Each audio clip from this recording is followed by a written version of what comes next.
नमस्कार दोस्तों, देश में चुनाव होने जा रहा है और चुनाव से ठीक कुछ घंटे पहले सुप्रीम कोर्ट में ईवीएम को लेकर एक बड़ी सुनवाई हुई। सुनवाई में क्या कुछ निकल कर आया वो मैं आपके सामने आज रखूंगा। दोस्तों 19 अप्रैल को चुनाव है और उससे ठीक पहले अगर ईवीएम के मसले पर सुप्रीम कोर्ट में सुनवाई हो रही है तो इसके मायने बड़े हो जाते हैं। तो इसी मुद्दे पर आज हम विस्तार से करेंगे चर्चा। तो वीडियो में अंत तक आप लोग बने रहिएगा जिससे आपको ये पूरा मुद्दा समझ में आए। इसलिए आज मैं खुद ग्राउंड रिपोर्टिंग कर रहा हूँ, सुप्रीम कोर्ट के सामने हाजिर हुआ हूँ। दोस्तों वीडियो की शुरुआत करेंगे एक अहम खबर से। खबर है केरला से। दरअसल पूरे देश में इस समय मॉक पोल हो रहा है। ऐसे ही मॉक पोल हुआ केरल में और एक बड़ी खबर आई केरल से, जहां पर मॉक पोल के दौरान ईवीएम से बीजेपी को एक्स्ट्रा वोट मिलने की शिकायत दर्ज कराई गई।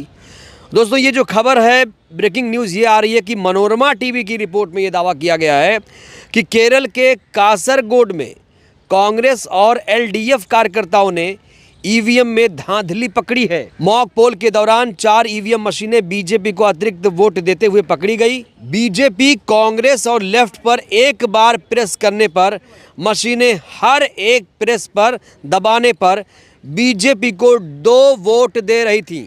दोस्तों अगर ये आरोप सही है तो ये मामला बहुत गंभीर हो जाता है। बार बार ईवीएम को लेकर ऐसी शिकायतें क्यों आ रही हैं, बड़ा सवाल है।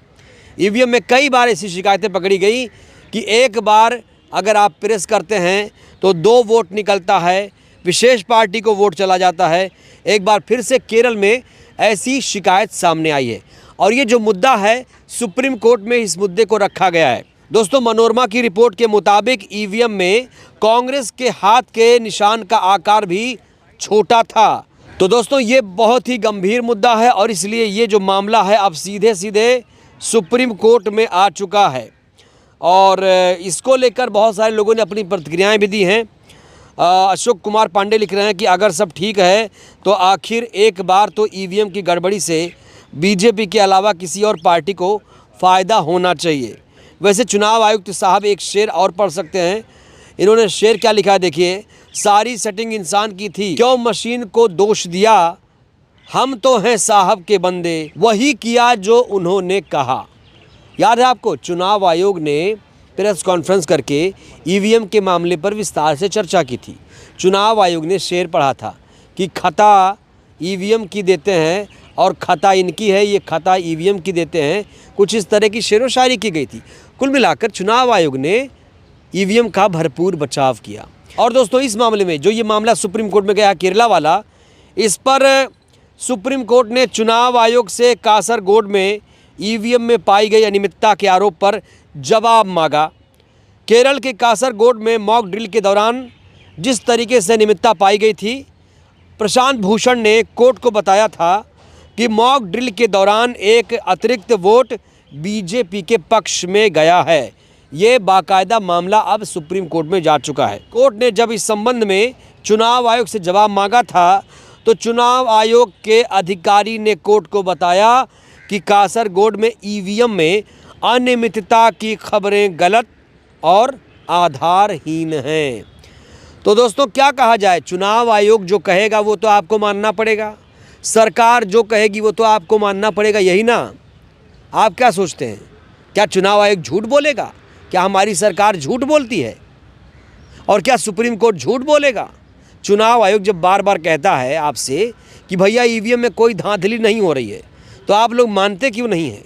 चुनाव आयोग पर आप लोगों को क्यों शक है? चुनाव आयोग दूध का धुला, आपको ये मालूम नहीं है, आपको ये जानकारी नहीं है कि हमारा चुनाव आयोग कितना निष्पक्ष है, कितना स्वतंत्र रूप से वो चुनाव करा रहा है। उसकी क्षमता पर, उसकी कार्यप्रणाली पर आप लोग सवाल खड़े करते हैं। हमारा चुनाव आयोग दुनिया का सबसे अच्छा चुनाव आयोग है, उसको आप लोग भला बुरा कहते हैं। तो दोस्तों अब आते हैं मेन मुद्दे पर। देखिए सुप्रीम कोर्ट में एक याचिका लगाई गई थी और 3 दिन पहले इस मामले पर सुनवाई हुई थी और एडीआर की याचिका पर ये पूरा मामला सुना जा रहा है। सुप्रीम कोर्ट में लगातार इस पर सुनवाई हुई और आज भी सुप्रीम कोर्ट में इस मसले पर सुनवाई हुई। दोस्तों ये जो याचिका है बहुत महत्वपूर्ण याचिका है। एडीआर की तरफ से याचिका लगाई गई है। इसके वकील हैं प्रशांत भूषण, मैंने आपको कई बार बताया है। और इस याचिका में मांग की गई है कि वीवीपैट के पर्चियों की 100% काउंटिंग की जाए। दोस्तों, सुप्रीम कोर्ट में आज याचिकाकर्ता की तरफ से दलील दी गई और दलील देते हुए याचिकाकर्ता ने कहा कि ये व्यवस्था होनी चाहिए कि वोटर अपना वीवीपैट स्लिप बैलेट बॉक्स में खुद डाले। जब ये मांग की गई तो जस्टिस खन्ना ने सवाल किया, क्या इससे वोटर के निजता का अधिकार प्रभावित नहीं होगा। दोस्तों, सुप्रीम कोर्ट में जब ये बात रखी गई कि जो पर्ची है उसे खुद वोटर बॉक्स में डालेगा, तो जस्टिस खन्ना साहब कहते हैं कि इससे वोटर के निजता का अधिकार प्रभावित नहीं होगा। लोग पता नहीं कर लेंगे कि ये जो वोटर है किसने किस पार्टी को वोट दिया। दोस्तों, ये जो मामला है जस्टिस संजीव खन्ना और दीपांकर दत्ता की बेंच में इस मामले पर सुनवाई हो रही थी। कोर्ट ने यहाँ पर पूछा है कि प्रोग्राम मेमोरी में कोई छेड़छाड़ हो सकती है। इस पर चुनाव आयोग ने क्या जवाब दिया? बेहद दिलचस्प जवाब है। चुनाव आयोग ने कहा कि इसे बदला नहीं जा सकता, ये एक फर्मवेयर है जो सॉफ्टवेयर और हार्डवेयर के बीच का है, इसे बिल्कुल भी नहीं बदला जा सकता। कुल मिलाकर चुनाव आयोग सिरे से खारिज कर रहा है कि ईवीएम में छेड़छाड़ नहीं हो सकती। चुनाव आयोग ने आज तक कभी भी किसी मामले को एडमिट नहीं किया है।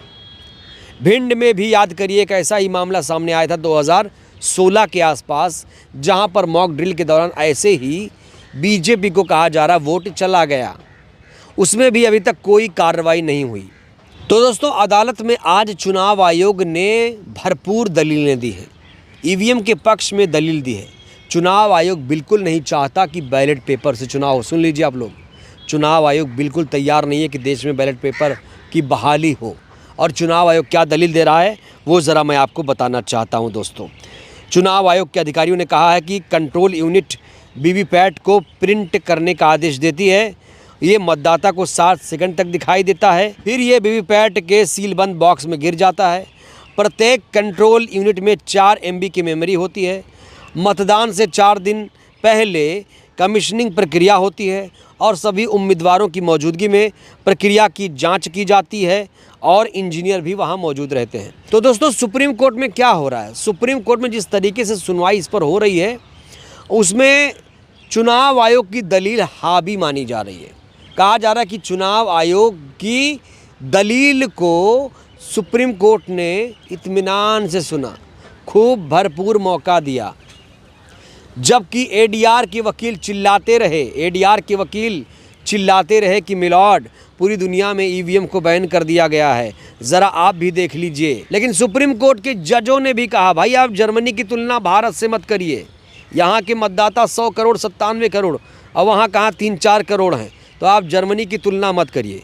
कुल मिलाकर दोस्तों, जो मामला सामने आया था कि वीवीपैट के पर्चियों की 100% काउंटिंग हो, इसको लेकर कोर्ट में बहुत बड़ी बहस चली है। और इस सुनवाई के बाद देश के लोगों को एक उम्मीद जगी कि उनको अब वीवीपैट के पर्चियों की स्लिप मिलेगी, भौतिक रूप से उन्हें उस स्लिप को दिया जाएगा। लेकिन अभी तक दोस्तों इस पर कोई ठोस आदेश सामने नहीं आया है।